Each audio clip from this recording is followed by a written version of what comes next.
C'étaient les premiers jours de l'islam. Il y avait un noble et puissant roi arabe chrétien qui régnait sur un grand pays de Damas, des déserts de Jordanie, avec ses palais et ses armées. Il vivait dans la richesse et le pouvoir avec le soutien du grand empire romain d'Orient et s'habillait comme les Romains.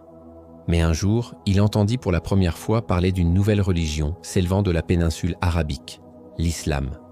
L'invitation à cette foi nouvelle l'atteignit. À cette époque, le calife était Omar, qui était connu pour être strict. Lorsque le roi reçut le message de l'islam, il voyagea jusqu'à Médine et devint musulman. Le peuple l'éleva sur leurs épaules en célébration. Tout se passait parfaitement pour lui, jusqu'à ce que quelque chose d'étrange se produise. Une nuit, le roi disparut subitement sans un son. Il ne laissa aucune lettre, pas d'adieu. Bientôt, il devint clair que le roi avait secrètement quitté l'islam, était retourné au christianisme et s'était échappé vers l'Empire romain d'Orient. Cet événement allait une fois de plus opposer l'État islamique et l'Empire romain d'Orient, augmentant la tension entre eux. Après cela, de grandes guerres auraient lieu entre les deux puissants empires. Mais comment ces étranges événements ont-ils commencé? Des événements qui ont même impliqué le calife Omar et qui ont poussé ce roi à quitter l'islam. La fin de l'histoire serait encore plus surprenante. Le roi allait faire face à une mort solitaire et terrifiante. Dans cette vidéo, nous vous raconterons, pour la première fois, l'une des histoires les plus étranges, les moins connues, mais les plus choquantes de l'histoire de l'islam. Vous regardez Al-Kabir. N'oubliez pas de vous abonner à notre chaîne, d'aimer la vidéo et de rester à l'écoute pour en savoir plus. Si vous êtes prêts, commençons. Jabala bin Hayham était de la puissante famille Ghassanide. Sa tribu, la tribu Azd, était originaire du Yémen. À cause de cela, il était apparenté aux tribus Alous et Khazraj à Médine. Le royaume de Ghassan, où il était roi, fut fondé par des tribus arabes qui avaient émigré du Yémen vers le nord après des catastrophes majeures, comme l'effondrement du barrage de Mari au IIe siècle avec c. Lors de ces migrations, les Ghassanides s'installèrent dans ce qui est aujourd'hui la Jordanie, la Syrie et les parties orientales de la Palestine. L'Empire byzantin, Rome orientale, les reconnut comme un royaume tampon et allié pour protéger les frontières orientales. Officiellement, ils étaient sous Byzance, mais ils étaient indépendants dans leurs affaires intérieures. Ils ont donc continué en tant qu'alliés, mais royaumes autonomes. Jabala bin Hayham devint le dernier roi de la dynastie des Ghassanides. Son père, Hayham, était également un noble de la même famille. Jabala est né dans cette maison royale. Il a reçu une éducation militaire et politique et a été initié à la culture romaine dès son plus jeune âge. Il a également fortement embrassé le christianisme. Les Ghassanides étaient un pays chrétien fidèle à Byzance. Cela signifiait qu'ils suivaient la branche orthodoxe du christianisme et étaient étroitement liés à Rome, tant sur le plan religieux que politique. Jabala portait cette croyance de manière politique et culturelle. Les Ghassanides étaient l'un des premiers grands États arabes chrétiens. Même Hassan bin Thabit, un poète célèbre et compagnon du prophète qui devint musulman plus tard, a grandi chez les Ghassanides. Pendant le règne de Jabala, les Ghassanides étaient toujours utilisés par les Byzantins comme défenseurs de la frontière orientale. Ils ont reçu un soutien militaire, des titres et des exonérations fiscales. Les rois Ghassanides ont reçu un grand respect à la cour byzantine. Certains y ont même participé à des cérémonies romaines officielles, portèrent des vêtements romains et des couronnes d'or. Jabala a également perpétué cette tradition. Jusqu'à ce moment-là, les tribus de la péninsule arabique n'avaient jamais eu de conflit avec les Ghassanides, puisqu'elles partageaient les mêmes racines arabes. Au lieu de cela, elles avaient des relations commerciales et politiques, surtout avec les tribus du nord. Cependant, lorsque l'islam commença à se répandre, la puissance du royaume ghassanide commença à s'affaiblir. Les problèmes internes de Byzance et les longues guerres avec les Sassanides forcèrent les Ghassanides à la recherche de nouvelles alliances. À l'époque, quand Jabala entendit le message de l'islam, il voulut l'accepter. Il écrivit une lettre au calife Omar pour l'informer et demanda l'autorisation de venir à Médine. Omar et les musulmans furent très heureux de recevoir cette nouvelle. Dans sa réplique, Omar dit à Jabala qu'il pourrait venir à Médine et que s'il devenait musulman, il aurait tous les droits et responsabilités comme tous les autres musulmans. Alors Jabala se mit en route avec 500 cavaliers d'Aka et de Jafin. Alors qu'il approchait de Médine, il habilla ses hommes de vêtements décorés d'argent et de broderies. Il portait également sa couronne, qui avait une boucle d'oreille transmise par sa grand-mère. Quand Jabala entra dans la ville, les femmes, les enfants et tous les gens de Médine sortirent pour le saluer. Tout le monde était content que Jabala soit devenu musulman et vienne à Médine. Cette année-là, pendant la saison du Hajj, Jabala accomplit le Hajj avec Omar. Tout en faisant le tawaf en tournant autour de la Kaaba, un homme de la tribu des Fazara marcha accidentellement sur la robe de Jabala. Jabala se mit en colère, se tourna vers l'homme, lui donna un coup de poing et lui cassa le nez. L'homme se plaignit plus tard à Omar. Omar envoya un message à Jabala et demanda « Pourquoi as-tu frappé cet homme et lui cassé le nez ?» Jabala répondit « Oui, il a marché sur ma robe. S'il n'y avait pas eu la Kaaba, je lui aurais arraché les 2 yeux. » Quand Omar entendit cela, il dit « Alors vous admettez votre faute. Maintenant, vous devez soit faire la paix avec lui, ou j'appliquerai des kisas, punition égale à vous. » Jabala dit « Que veux-tu dire? Tu fais de moi un roi, l'égal d'un homme de la classe inférieure ?» Omar répondit « Jabala, l'islam vous a rendu égaux avec lui. Vous n'avez aucune supériorité sur lui, sauf dans la justice. Vous êtes le même. » Jabala dit « Vraiment? Je pensais que je deviendrais plus respecté et plus puissant après être entré dans l'islam. » Omar dit « L'islam a rendu tous les musulmans égaux devant Allah. Un roi et un serviteur sont la même chose, et dans ce monde, tout le monde a des droits, et ces droits doivent être protégés. » Jabala dit alors « Dans ce cas, je retournerai au christianisme. » Omar, qu'Allah l'agrée, lui dit « Alors, ô Jabala, j'appliquerai les 2 châtiments de Qisas et la punition pour avoir quitté l'islam. C'est votre choix. » Une bagarre a failli éclater entre les hommes de Jabala et les proches de l'homme avec le nez cassé. Jabala demanda du temps à Omar pour réfléchir jusqu'au lendemain. Omar accepta. Cette nuit-là, en pensant à ce qui lui arriverait, Jabala s'échappa secrètement avec ses 500 cavaliers. Il se rendit directement à Constantinople, l'Istanbul d'aujourd'hui, et quitta l'islam pour redevenir chrétien. L'empereur romain d'Orient de l'époque, Héraclius, l'accueillit. Héraclius était très content qu'un homme riche quitte l'islam et choisisse leur religion. C'était quelque chose de grand à ses yeux. Il donna à Jabala plus de richesses et de terres. Le calife Omar envoya un ambassadeur auprès d'Héraclius et l'invita à accepter l'islam. Héraclius, cependant, proposa un accord de paix sans devenir musulman. Dans le rôle de calife, Omar était sur le point d'écrire une réponse à l'offre de paix. Il se tourna vers l'ambassadeur et lui dit « Venez ici, avez-vous rencontré Jabala qui a quitté notre religion ?» L'ambassadeur répondit que non. Omar lui dit d'abord de demander à voir Jabala, puis de leur dire que le calife Omar rédigera sa réponse après cela. L'ambassadeur est donc retourné à l'Empire romain d'Orient, à Constantinople, pour voir l'état de Jabala. Lorsqu'il arriva à la porte d'Héraclius, de nombreux serviteurs et gardes se tenaient là. Après une longue attente et une insistance, l'ambassadeur fut finalement autorisé à entrer. À l'intérieur, il vit un homme à la barbe jaune. Mais c'était étrange. Cet homme avait la peau foncée et des cheveux et une barbe noire. L'ambassadeur n'arrêtait pas de regarder, essayant de le reconnaître. Écoutons maintenant comment l'ambassadeur décrivit plus tard l'événement au calife Omar. J'ai appris plus tard qu'il s'est éteint la barbe de couleur dorée. Il était assis sur un trône de cristal avec une statue dorée. Ce n'était autre que Jabala.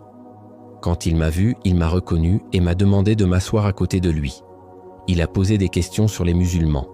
J'ai dit « Ils se portent bien et ils deviennent plus forts chaque jour. » Puis il demanda des nouvelles d'Omar. Quand je lui ai dit qu'il allait bien, j'ai remarqué une tristesse apparaître sur le visage de Jabala. Jabala m'a alors invité à m'asseoir sur une chaise dorée. On m'a apporté de la nourriture. Il a demandé « Pourquoi n'avez-vous pas accepté la nourriture ou vous asseoir sur la chaise ?» J'ai répondu « Notre prophète sallallahu alayhi wa sallam nous a interdit d'utiliser de l'or. » Jabala a dit « Ne vous inquiétez pas de l'endroit où vous vous asseyez. Regardez l'intention derrière l'hospitalité, pas seulement les mots. Quel dommage pour vous, vous avez appris l'islam et ses vertus, sa beauté, et pourtant vous n'êtes pas musulman. » J'ai dit « Tu me dis ça maintenant, après tout ce qui s'est passé ?» J'ai dit oui, même quelqu'un qui était pire que vous ne s'est repenti. Il a quitté l'islam, a combattu les musulmans avec une épée, mais est ensuite revenu à l'islam et a été accepté. Puis Jabala a dit « Laissez-moi tranquille. Mais si Omar promet de m'épouser sa fille et de me passer la direction après sa mort, alors je deviendrai musulman. » J'ai dit « Avec la permission d'Allah, je peux lui promettre de lui donner la fille du calife en mariage, mais je ne peux pas promettre de lui donner du leadership. » L'ambassadeur décrit ensuite plus de détails sur la vie de Jabala. Il raconte comment des tables d'or et d'argent furent dressées et les gens mangeaient dans des assiettes d'or et d'argent, mais lui-même resta à l'écart de tout cela. Il décrit également comment Jabala fit signe à un serviteur et des chaises couvertes de bijoux furent apportées. Des gens d'une grande beauté étaient assis à sa gauche et à sa droite. On aurait dit qu'il essayait de montrer qu'il vivait dans un paradis sur terre, tout ce qu'une personne peut désirer, tout ce que l'ego aime. Jabala le vivait. Il y avait des poèmes, des chansons et de la musique. C'était une vie royale pleine de fantaisie et de luxe. Mais l'ambassadeur dit qu'il pouvait clairement le voir. Jabala n'était pas content. Malgré toutes les paillettes et le luxe, il essayait de trouver du réconfort dans la fausse beauté et la distraction. Mais sa tristesse était évidente. L'ambassadeur poursuit. Jabala lui demanda si Hassan bin Sabit était vivant ou mort. L'ambassadeur répondit qu'il était vivant. Alors Jabala dit « Si c'était le cas, je veux que vous lui offriez un cadeau et que vous donniez quelque chose à sa famille. » L'ambassadeur plus tard retourna à Omar et lui raconta tout ce qu'il avait vu et expérimenté. Il lui donna les cadeaux et transmit le message de Jabala pour Hassan bin Thabit. Il a également dit à Omar qu'il avait accepté l'une des conditions de Jabala, épouser sa fille. Mais lorsque l'ambassadeur retourna à Constantinople, il trouva des gens qui revenaient des funérailles de Jabala. Il était trop tard. Jabala avait quitté ce monde sans devenir musulman. Il avait refusé Qisas, une justice égale. Il a donc manqué les bénédictions de l'islam, la vraie source du bonheur éternel. Tout le luxe et la beauté du monde ne pouvaient pas le satisfaire. Il était agité. On dit que sur son lit de mort, profondément attristé d'avoir quitté l'islam en raison de sa fierté, Jabala a dit « Fierté et entêtement m'ont éloigné de la vérité. J'ai renoncé à un œil sain et en ai acheté un aveugle. J'aurais aimé être un berger à dos de chameau dans le désert. J'aurais aimé être esclave. J'aurais aimé vivre à Damas avec un petit revenu, vivre une vie simple et solitaire au milieu de mon peuple. » Ce sont les paroles que Jabala a dites vers la fin de sa vie. Mais il ne s'est pas repenti et il mourut mécréant. Son orgueil et son faux royaume l'avaient aveuglé. Trône, bijoux en or, argent, parfums, femmes, toutes sortes de nourritures ont été laissées derrière, comme il l'a admis dans ses derniers mots. Son orgueil l'a éloigné de la vérité. Si seulement il avait accepté des baisers, s'était excusé et avait fait la paix avec l'homme qui l'a blessé, peut-être l'aurait-il été honoré dans l'islam. S'il avait vécu une vie simple en tant que musulman dans le désert, au lieu de vivre dans un palais en tant que chrétien, il n'aurait pas éprouvé de regrets et il n'aurait pas manqué le bonheur éternel. Jabala ne se voyait pas comme l'égal des autres musulmans. Il les regardait de haut et pensait qu'il était meilleur. Mais cette attitude était complètement contre la compréhension fondamentale de la justice par l'islam. Aujourd'hui, même si les systèmes juridiques modernes disent que tout le monde est égal, rois, nobles et gens ordinaires, peut-on vraiment dire que cela se produit dans la vraie vie? Avec un bon avocat, avec manipulation ou en trouvant des failles dans la loi, même les systèmes judiciaires modernes ne protègent pas l'égalité. N'est-ce pas vrai? Mais les musulmans vivaient de ce principe d'égalité courageusement il y a 14 ans. L'histoire de Jabala montre à elle seule jusqu'où le système judiciaire de l'islam était et comment il a franchi les limites de son temps. Mais la vraie question est la suivante. En tant que musulmans d'aujourd'hui, à quel point sommes-nous proches de cette compréhension? La plupart du temps, nous parlons de sujets que nous ne comprenons pas. Juste pour nous prouver que nous avons raison, nous regardons les autres de haut, nous nous moquons d'eux ou essayons de gagner avec des indices et manipulations, tout comme Jabala. Quand il s'agit de notre propre bénéfice, nous devenons durs. Nous blâmons les autres et déformons la vérité. Nous adoptons cette attitude à la fois envers les gens d'autres religions, ce qui les éloigne de l'islam, et aussi envers les autres musulmans, ce qui brise notre sens de la fraternité. Mais l'islam n'enseigne pas d'exclure quiconque et de parler à tout le monde avec justice et respect. Aujourd'hui, cependant, faire des généralisations est devenu une habitude. Beaucoup de gens voient tout comme en dehors de l'islam, basé sur des vues superficielles ou un manque de connaissances. Au lieu de faire des recherches, ils répètent des phrases mémorisées pour se sentir supérieurs. Des histoires de rois du passé, nous les traitons généralement comme de simples histoires parce que nous pensons que nous ne serons jamais rois, donc elles ne se rapportent pas à nous. Mais la vérité est que beaucoup de gens aujourd'hui vivent comme Jabala. Ils n'ont tout simplement pas sa richesse ou son pouvoir. Ils sont comme un Jabala impuissant, un pharaon impuissant, un Nimrod impuissant. S'ils avaient des serviteurs ou des armées, ils auraient pu aller encore plus loin que ces rois. Parfois, nous nous sentons très tristes quand on lit les commentaires sous les vidéos de cette chaîne. Certains musulmans aujourd'hui ont pris l'habitude d'appeler tous les points de vue islamiques qu'ils ne sont pas d'accord avec, pas de l'islam. Ils vont si loin qu'ils critiquent même les grands érudits comme l'imam Ghazali, l'imam Shafi ou Ibn Arabi, même si les sujets qu'ils critiquent n'ont même jamais été controversés dans l'histoire de l'islam, sans aucune connaissance réelle, sans se référer à une source appropriée. Ils se comparent à ces grands savants. Même attaquer les compagnons du prophète. C'est profondément décevant. Certains n'acceptent que le Coran, d'autres n'acceptent que le Coran et les hadiths, rejetant toutes les autres sources islamiques. Même sur des questions pour lesquelles un accord a été conclu il y a longtemps, de nouvelles divisions apparaissent. Tout le monde croit tout savoir, mais en réalité, la plupart savent très peu ou seulement des choses superficielles. Toujours comme Jabala, ils méprisent les autres. Et parfois, cette attitude nous affecte aussi. Nous nous faisons entraîner et tombons dans la même erreur. L'un des plus grands problèmes de notre époque est l'ego. En termes simples, l'égologie. Et nous nous voyons aussi affectés par celle-ci.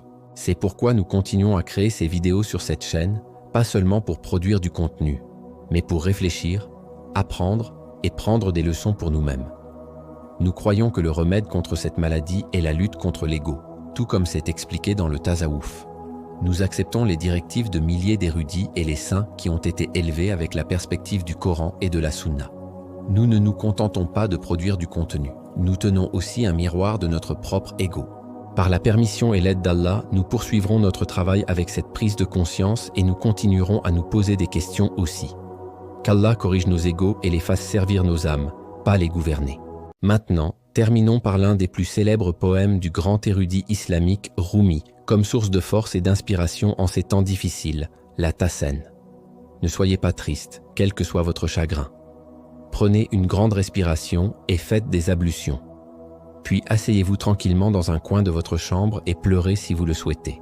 Vous n'avez même pas besoin de parler. Il vous connaît et vos ennuis mieux que vous. Souvenez-vous, quand vous levez les mains à doua, faites-le avec le cœur brisé. Parce que la miséricorde et la générosité d'Allah volent vers celui dont le cœur est brisé. Quand quelqu'un frappe un tapis avec un bâton, ce n'est pas pour blesser le tapis, c'est pour enlever la poussière. Si quelque chose ne se passe pas, c'est soit parce que quelque chose de mieux se produira, ou cela n'a jamais été censé être. Regardez les oiseaux qui volent dans le ciel. Ils ne plantent ni ne récoltent. Pensez-vous que celui qui leur donne à manger vous oubliera? Apprenez simplement à demander. Ne sois pas triste si tu peux voir, si tu peux toucher, respirer et marcher. Alors sois reconnaissant.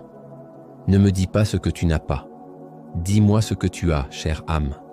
Ne sois pas triste, les nuits seront toujours solitaires. Ceux qui sont partis ne reviendront jamais.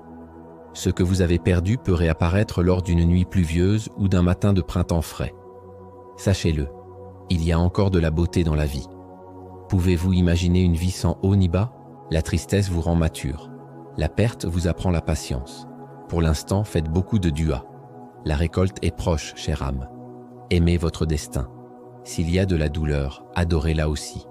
Ne soyez pas triste à propos de votre maladie. Qui sait quel péché il effacera? Ne soyez pas triste parce qu'on vous a laissé seul. Cela signifie simplement que votre cœur s'est encore aimé. Oubliez le passé. Agissez comme si de rien n'était. Ne prenez pas l'automne parce qu'un seul nuage est passé. Un jour, oui, un jour, vous marcherez bras dessus, bras dessous avec joie. Vous sentirez la terre après la pluie. Vous élèverez votre âme sur des ailes de papillon et volerez dans les cieux avec vos proches. Chère âme, qui a dit qu'un arc-en-ciel n'a que 7 couleurs? Tu comprendras ce que je veux dire. La différence entre regarder et voir vraiment. Chère âme, le temps qui vous est accordé n'est pas assez long à gaspiller dans la tristesse. Comme tout le monde, un jour, toi aussi tu battras tes ailes vers l'éternité. La vie va si vite que nous ne nous en rendons même pas compte. Mais le sable dans le sablier tombe rapidement. N'avez-vous vraiment pas de mémoire qui vaille la peine d'être conservée? Ne lâchez pas les mains de la vie. Ne vous fâchez pas avec ça. Mettez votre blouse et sortez.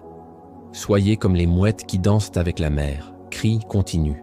La vie peut être mortelle, mais regardez-la avec des yeux éternels. Vous ne pouvez pas échapper à la solitude, à la tristesse ou à la vie elle-même en courant. Vous devez rester fort. Vous devez vivre. Chère âme, la vie veut vous voir en elle. Rapprochez-vous maintenant, n'oubliez pas. Les choses que vous ne faites jamais ne peuvent pas être rattrapées. Et n'oubliez jamais que la lumière n'a jamais perdu dans la nuit.